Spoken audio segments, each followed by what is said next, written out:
Yeah, you get to thinking after a while, you get to thinking, what happened to love first? And not even just with romance. Romance is one of the more recent phenomena to fall prey to this absence, this lack of love first. It used to be that everything was love first. It used to be that a job was more of a career, was like a mission, it was a calling. And then, oh, by the way, you make money off of it. But that's just a happy coincidence. It used to be that these family farms kept chickens for comedy because they're hilarious. They're not meant for running, but nobody told them that. So they T-Rex run at you, but they're kind of lurching. They're like falling more than they are, and then like catching themselves at the last minute. And then, by the way, you get eggs, right? But you keep them around because they're hilarious. You have cows. You don't want to keep cows for the milk. You keep cows because they're inspiring. They're gentle. They fiercely protect one another. They shoulder their burdens together. And then they give you milk. Art's the same way. You can't make art for the sake of art. That ruins it. You can't make music for the sake of music. Like, music is just auditory love.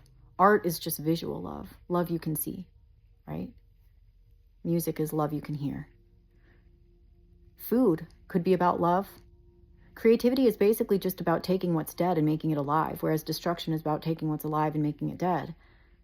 With food, it could be a space of co-creation. It could be about that relationship with your animals. I know that I've got beef in the deep freezer that we don't call it beef. We don't say we're having beef tonight. We say we're having Ben tonight because we knew him and we loved him. He was a part of our family. And it's funny how it almost honors, it resurrects his life for a moment. We get to revisit and remember fondly his little life every time we eat his meat. That's creativity. That's love. That takes what was dead and makes it alive.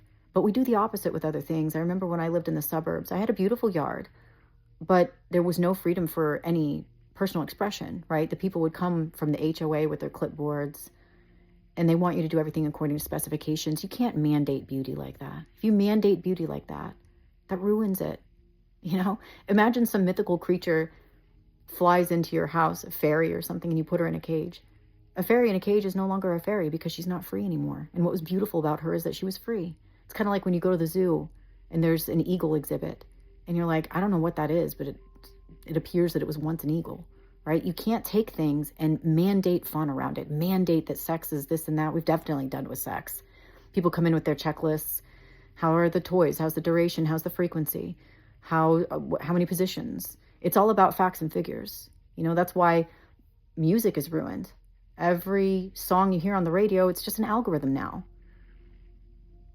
We have taken what could be so live in all of these different areas of life, our yards, our homes, our careers, our food, our bedroom, like our relationships. And we've collapsed these multidimensional things into two-dimensional things, checklists and clipboards and tick, tick, tick. There's a quote I stumbled across the other day by Christopher Sexton. He said, creativity is the only digestive system capacious enough to devour the world's despair. People are despairing right now because they're so destructive, and we're all collectively so destructive, but they don't know that they're being destructive. They don't know that you have to have the right relationship first. It's always relationship first. It's always love first, and then happy byproducts.